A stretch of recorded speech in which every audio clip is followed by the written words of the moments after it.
परम प्रेममय परम दयाल जुग पुरुषोत्तम श्री श्री ठाकुर अनुकूल चंद्र श्रीचरण मोर कोटि कोटि विनम्र प्रणाम। परम आराध्य जगत जननी श्री श्री बड़मा परम पूज्यपाद श्री श्री बड़दा परम पूज्यपाद श्री श्री आचार्य देवଙ୍କ श्रीचरण मोर कोटि कोटि विनम्र प्रणाम। और मोर यह वीडियो देखुथिबा समस्त इष्टप्राण गुरु भ्राता और माँ माननकु प्रीतिपूर्ण आनंदित जय गुरु निवेदन करुछि। आजिर विषय वस्तुटी हेउछि श्री श्री ठाकुर अनुकूल चंद्र जीव मानकर कष्ट को किपरि निज देहरे बहन करथिले एक विषय वस्तुटी को आपण मानक पाखरे रखिबी। ता पूर्व जदि आपण माने मोर चैनल रे नुआ अछंती आ चैनल टी को सब्सक्राइब करनाहंती तेबे चैनल टी को सब्सक्राइब करनियंतु आ पाखरे थिबा बेल आइकन ऊपर प्रेस करके ऑल बटन रे क्लिक कर दियंतु। तेबे आसंतु विषय वस्तुटी आरंभ करबा।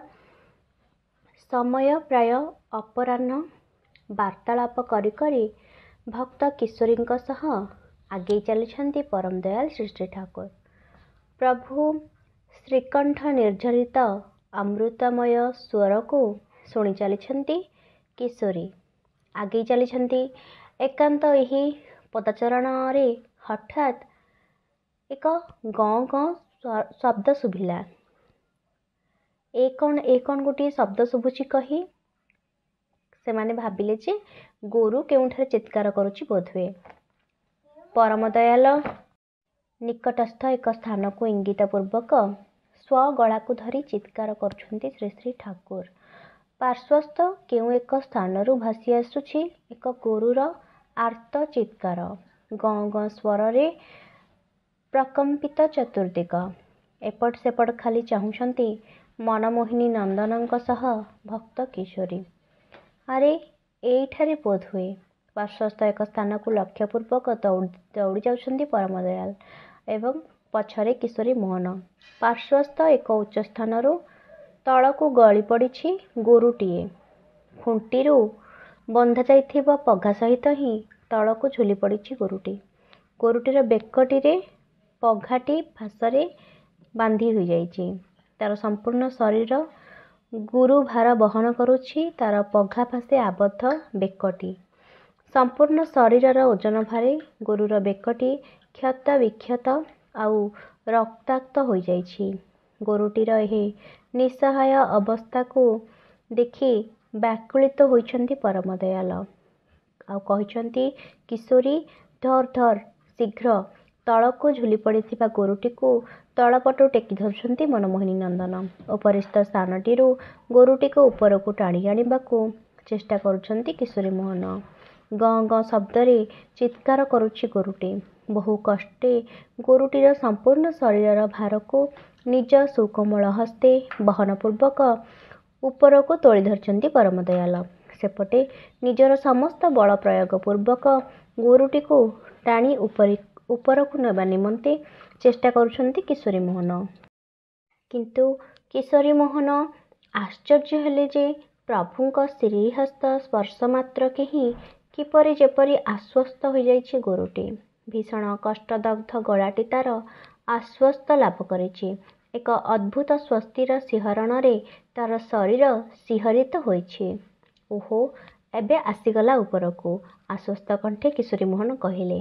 बहु कष्टे दीर्घ समय कष्ट अंते गोरुटी को ऊपर को उठाई पारछंती बंधुद्वय। नवजीवन प्राप्त वर्तमान गोरुटी।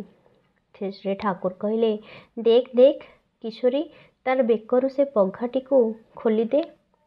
दरद कंठे परम दयाल कहिले सजत्ने गोरुटीर गलारू पघाटीर शक्त फासटी को खोली ताकू मुक्त कले किशोरी मोहन। प्रभु दरद स्पर्शे नवजीवन प्राप्त पूर्वक वर्तमान गोरुटी उन्मुक्त। तापरे गोरुटी को यथास्थाने सयत्ने स्थापन करी घर को चली आसिले परम दयाल किशोरी मोहन। किंतु एक अद्भुत दृश्य किशोरी मोहन देखिले जे से प्रभुंक सुकोमल गलाटी रे गुड़ाई धरिछंती निजर पिंधा बसनर कानीटी को। पिंधिथिबा धोती कुंचर एक अंश खोली स्वगलारे गुड़ाई धरिछंती परम दयाल। किशोरी मोहन आश्चर्य पचारिले ठाकुर आपणकर ए कौन हैला? आपण एपरी गलारे पिंधा धोती को गुड़ाई सारी कौन पाई? किशोरी मोहन उत्सुक हो पचारे किंतु श्री श्री ठाकुर कहले ना से किछि नुहे, सहज उत्तर पतनी परम दयाल यह कहले। तापर किशोरी मोहन कहले जे नाना ठाकुर देखंतु ये कौन होइछि? प्रभुंक अनिच्छा सत्वे बहु अनुरोध पूर्वक प्रभुंक गलारू पिंधा कानिटी को काढ़ा को बाध्य कर किशोरी मोहन। तापर श्री श्री ठाकुर शेषे भक्त इच्छा पिंधा कानिटी को गलारू खोलुंट मनमोहिनी चूत। आउ आश्चर्य हो किशोरी मोहन चाहिए प्रभुंक बेकर दौड़ीर घसा चिन्ह, बेक चतुर्पार्श्व रक्ताक्त क्षत विक्षत ठीक गोरु गलार पघा घर्षित जो भली होइतिला। किंतु यह किपरि संभव? एबे तो आपणक बेक ठीक थिला, हठात यह किपरि हैला?